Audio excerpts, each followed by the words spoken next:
Paper-to-go cup. The paper coffee cup did not exist for any coffee-related reason. It was invented to stop a tuberculosis epidemic. In the early 1900s, drinking water was commonly served in public from shared metal dippers attached to barrels, fountains, and train carriages, a setup that became a public health disaster as germ theory finally caught up with how diseases actually spread. A Boston lawyer named Lawrence Llewellyn began developing a single-use paper cup to solve exactly this problem, in collaboration with public health crusaders campaigning against the common cup. The first version was called the Health Cup, sold for a penny out of vending machines that dispensed cold water. After the 1918 flu pandemic, demand exploded. The name was eventually changed to Dixie, after a brand of dolls made by a neighboring company. Coffee chains adopted the format much later, adding insulating cardboard sleeves and plastic lids. But the cup itself, disposable, paper, single-use, was originally designed to keep people from catching tuberculosis from a stranger. The fact that it now mostly carries caffeine is a historical accident. Turkish Fincan.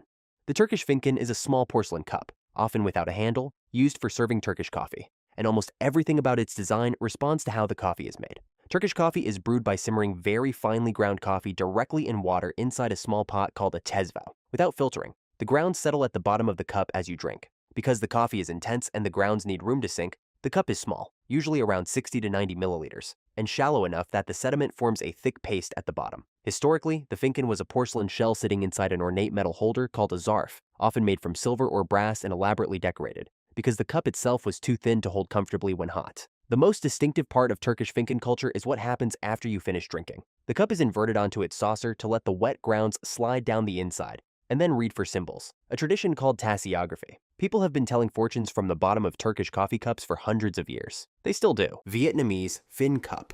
The fin is the small metal filter that sits on top of a glass and slowly drips coffee into it, and the entire object is a piece of colonial history. The French introduced coffee to Vietnam in the mid-1800s, along with their preferred brewing equipment, including the early French drip pots that had been around since the 1790s. Imported French coffee gear was expensive and largely unavailable to ordinary Vietnamese people, so a local adaptation evolved, a simple, sturdy, low-cost metal filter that any household could afford and any roadside vendor could use. That is the fin. You spoon ground coffee into the chamber, tamp it lightly with the perforated insert, pour hot water on top, and wait 3 to 5 minutes while it drips through into the glass below. Underneath is usually a layer of sweetened condensed milk, because fresh milk was hard to keep in tropical Vietnam, and condensed milk lasted. The result is the drink the world now knows as Café Sua Ja. On plastic stools lining the sidewalks of Hanoi and Ho Chi Minh City, millions of people still wait 3 minutes for one to brew, every day.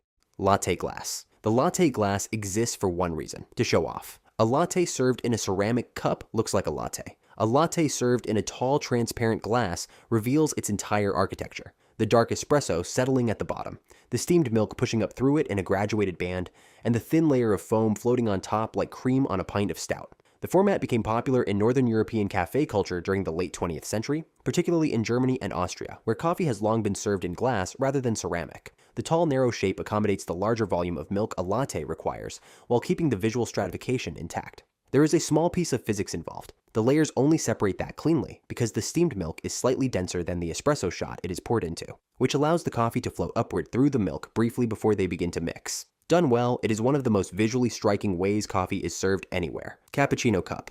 The Cappuccino Cup exists because the drink does not work in any other vessel. A cappuccino is built in roughly equal parts: espresso, steamed milk, and thick milk foam, and the cup has to be wide enough to support the foam without it collapsing, deep enough to hold the milk without overflowing, and small enough that the drink stays hot through the time it takes to drink. Italian bars settled on a standard around 150 to 180 milliliters, with a wide mouth and thick ceramic walls. The wide mouth also makes latte art possible, which became one of the defining visual languages of modern cafe culture. There is one detail about cappuccino culture that almost always surprises foreign visitors. In Italy, it is exclusively a morning drink. Ordering one after lunch is considered slightly absurd, on the grounds that all that milk interferes with digestion, and Italians will quietly judge you for it. They are usually too polite to say so. Demitasse.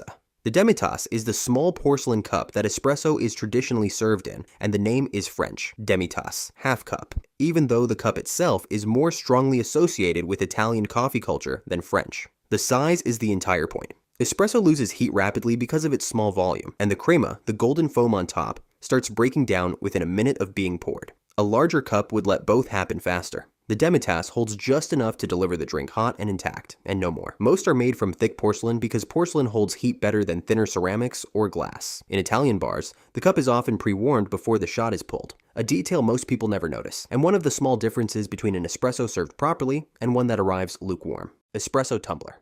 The Espresso Tumbler is a small, thick-walled glass, usually around 60 to 90 milliliters, with a heavy base, used to serve espresso in parts of Italy, Spain, and increasingly in specialty cafes around the world. Unlike the porcelain demitasse, which hides the drink, the glass tumbler shows it. The dark liquid at the bottom, the layered crema floating on top, the slight oily sheen across the surface that good espresso produces. For most cafes, the visual element is the entire reason it exists. A barista pulling a shot into a glass can see the color, the texture, and the consistency of the extraction in real time, which is useful both for quality control and for showing customers what they are about to drink. The thick walls retain heat reasonably well, though not as effectively as porcelain, which is why the tumbler tends to be used for fast service in busy bars rather than long sit-down drinking. In Italian bars at the morning rush, baristas slide them across the counter to standing customers, who drink them in 2 or 3 sips and leave within the minute. Mug.